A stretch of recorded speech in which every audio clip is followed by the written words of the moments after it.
This first poem is for our LGBT youth that continue to be bullied and die of suicide. It's called Children of Magdalene. There are those that are dead, pretending to live amongst us now, who belong to a church hidden behind a harvest of hate, which takes us in and blinks us out with ignorant eyes and condemns us for lying together in the tombs of our beds, while their Savior hangs from nails displayed on hollow walls, and our sacrifices are left to hang on fences, leading rivers of glory to wash away the sins of their world. This prejudice is the pain that clouds my eyes and knots my spine, the scars on the back of my head, engraved by those who reach out open arms, bloodied with hypocrisy, lost dreams, and intangible mantras. Those who haunt our daily prayers with the sounds of oppression, to silence our shepherds with death, because death equals dreams never to be heard of again, and our prophets get no maps to salvation. But the wind will not inherit the echoes of our souls. We will not leave our canvas with unfinished colors or remain the uninvited children of a lesser God. We will ground our bare feet with toes in soil, listen for the wind chimes and the insanity of life, light candles for our brothers and sisters from the West Side Highway piers of New York City to the farmlands of Laramie, Wyoming, to the Castro streets of San Francisco, and feel the closest we can to heaven. Because true love has no boundaries, and our angels have wings too.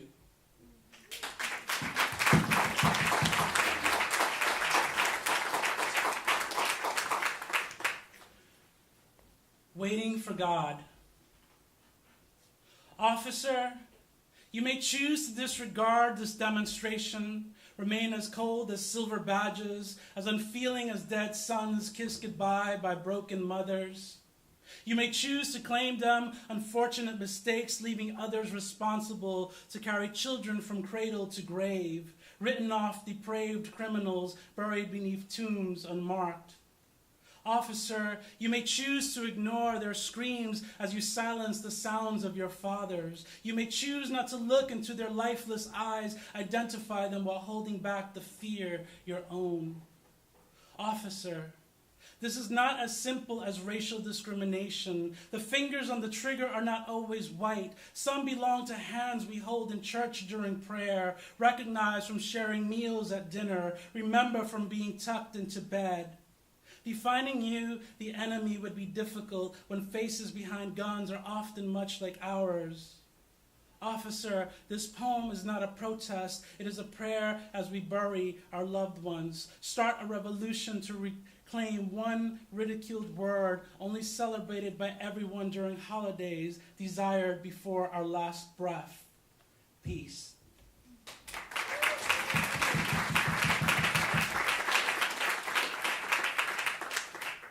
And this last poem is dedicated to all my fellow immigrants and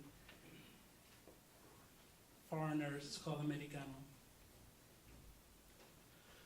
I look at myself in the mirror trying to figure out what makes me an American.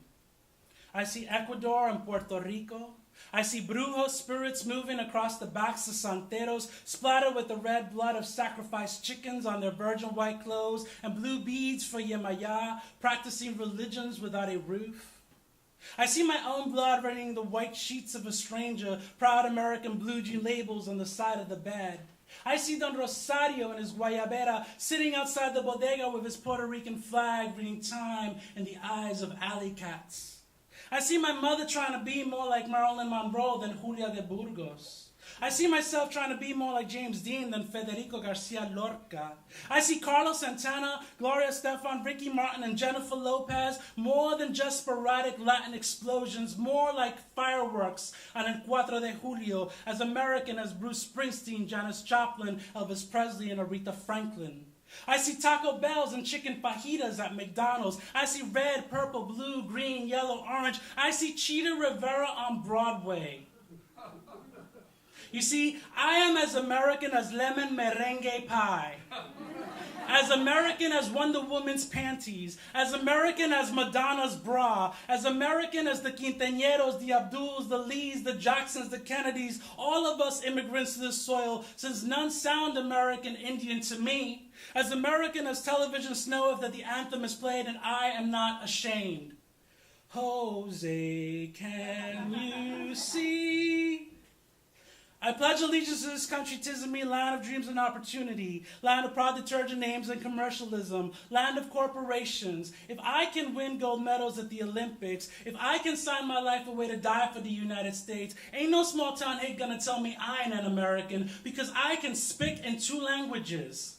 Coño carajo, fuck you. This is my country too, where those who not believe in freedom and diversity are the ones who need to get the hell out.